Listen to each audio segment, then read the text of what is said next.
Hello বন্ধুরা, আসসালামু আলাইকুম রহমতুল্লাহ। আশা করি সকলে আল্লাহর রহমতে ভালো আছেন। নতুন একটি ভিডিওতে আপনাদেরকে ওয়েলকাম। আজকে আমি দেখাবো আপনাদেরকে মাউস সেটিংসের কয়েকটা কাজ, যেগুলো আপনাদের জানলে অনেক উপকারে আসবে। তো আমরা কন্ট্রোল প্যানেলে প্রবেশ করব। এখান থেকে আমি কন্ট্রোল প্যানেলে প্রবেশ করার পরে এটাকে আমি একটু বড় করে দেব, ফুল স্ক্রিন করে দিলাম। তারপর এখান থেকে ভিউ বাই এখানে ক্যাটাগরি আছে, এখানে আমি আরোতে ক্লিক করে এটাকে লার্জ এখন করে দেব।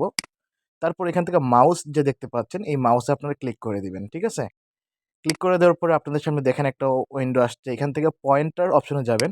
আপনি চাচ্ছেন আপনার কার্সর পয়েন্টটাকে বড় করতে, ঠিক আছে? তাহলে কিভাবে করবেন? যেটা আছে এটা থেকে বড় করতে চাচ্ছেন, তাহলে বা এটা কালার করতে চাচ্ছেন, বিভিন্ন স্টাইলে দিতে চাচ্ছেন, তাহলে এখান থেকে ব্রাউজে ক্লিক করে দিবেন। যেখানে আপনার কার্সর ফোল্ডার আছে সেইখানে নিয়ে যাবে। এখানে হাজার হাজার আছে, আপনার যেটা দরকার সেটাই দিতে পারেন। আমার ধরেন ৩ নাম্বারটা দেওয়া দরকার, আমি ওপেনে ক্লিক করে এপ্লাই দিলাম। তারপর এখান থেকে ওকে করে দিলাম। তাহলে দেখেন আমার কার্সর পয়েন্ট কিন্তু পরিবর্তন হয়ে গেছে। আগের থেকে কি অনেকটা বড় হয়ে গেছে। আপনারা চাইলে এইভাবে বড় করতে পারেন। ওকে? তারপর হচ্ছে পয়েন্টার্সে গেলাম। গিয়ে যদি আবার আগের অবস্থায় যেতে চাই, ব্রাউজার যাবেন। উপরেরটা একদম ছোটটা ছিল, এটা করে দিলাম। তারপর এখান থেকে এপ্লাই, দেন ওকেতে ক্লিক করে দিলাম। তাহলে কি হলো? প্রথম যে অবস্থায় ছিল ওই অবস্থায় কি চলে আসছে। তারপর মাউস সেটিংসে আমরা আরেকবার যাব। এখান থেকে পয়েন্টার অপশন যে দেখতে পাচ্ছেন, এই অপশনে ক্লিক করবেন। অপশনে ক্লিক করার পরে এখানে অনেকগুলো অপশন আসবে। এখান থেকে ডিসপ্লে যে একটা অপশন দেখতে পাচ্ছেন, এখানে ক্লিক করলে কি হবে? আপনি যখন কার্সর পয়েন্টটা ঘুরাবেন তখন একটা কার্সর পয়েন্ট অনেকগুলা শো করবে। এটা আপনারা রাখতে পারেন বা অফ করে রাখতে পারেন। তারপর নিচের একটা জিনিস যেটা খুব গুরুত্বপূর্ণ, সেটা হচ্ছে যে আপনার কার্সর পয়েন্ট অনেক সময় অনেক জায়গায় থাকে, আপনি খুঁজে পান না।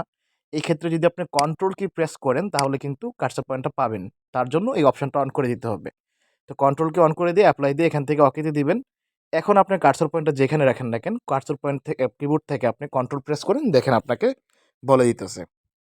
দেখেন বলে দিতেছে যে কার্সর পয়েন্টটা এখানে আছে। আই হোপ এটাও আপনারা শিখে ফেলছেন। দেন এখন আমরা আরেকটা কাজ শিখবো, সেটা হচ্ছে মাউস সেটিংস। আমরা সার্চ বারে যাব উইন্ডোজের। তারপর এখানে গিয়ে আমরা মাউস সেটিং লিখবো। মাউস সেটিং লেখার পর আমাদের সামনে এরকম একটা উইন্ডো আসবে। এখান থেকে আমরা মাউসের স্পিডটা বাড়াতে কমাতে পারি। যেমন আপনি ডিসপ্লেতে যখন মাউসের কার্সর পয়েন্টটা নাড়াচাড়া করেন, আপনি যদি চান এটা একটু স্পিডে হোক তাহলে বাড়িয়ে দিতে পারেন, বা একটু স্লো চাইলে কমিয়ে দিতে পারেন। ঠিক আছে? এটা আপনার উপর ডিপেন্ড করবে। তো ধরেন আমি এতটুকু রাখলাম বা এতটুকু রাখলাম, ১২ রাখলাম, ১২ রাখলাম। তারপর আছে যে মাউসের রাইট বাটন, দেন লেফট বাটন।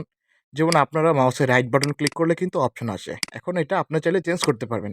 লেফট বাটনে ক্লিক করলে অপশন আসবে, রাইট বাটন দিয়ে ভিতরে ঢুকবেন। ঠিক আছে? তো এটা চেঞ্জ করতে হলে এই মাউস সেটিংয়ে যাবেন। এখান থেকে বর্তমানে লেফট আছে, এটাকে রাইট করে দিবেন। ঠিক আছে? আমরা রাইট করে দিলাম। তাহলে রাইট বাটন দিয়ে ভিতরে যাব, আর লেফট বাটনের মাধ্যমে কি অপশন আসবে। দেখেন আমি এখান থেকে ক্লোজ করতেও কিন্তু প্রবলেম হচ্ছিল। তো এখন যদি আমি রিফ্রেশ করতে যাই তাহলে আমার লেফট বাটনে প্রেস করতে হবে। ঠিক আছে? আমরা তো নরমালি রিফ্রেশ করি রাইট বাটনে ক্লিক করে। বাট এখানে কি এই সেটিংসটা চেঞ্জ করার কারণে এটাও কি চেঞ্জ হয়ে গেছে। বুঝতে পারছেন?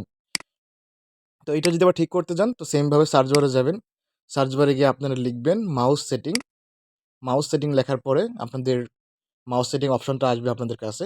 আর আপনাদের কাছে একটা রিকোয়েস্ট, যদি ভিডিওটি ভালো লাগে অবশ্যই চ্যানেলটিকে সাবস্ক্রাইব করে দিবেন। তারপর এখান থেকে রাইট থেকে আমরা এটাকে লেফট করে দিব। তাহলে কি আমাদের কাজ কমপ্লিট হয়ে যাবে। ঠিক আছে? এই যে দেখেন এখন ঠিক হয়ে গেছে। তো ধন্যবাদ সবাইকে। আসসালামু আলাইকুম। আল্লাহ হাফিজ।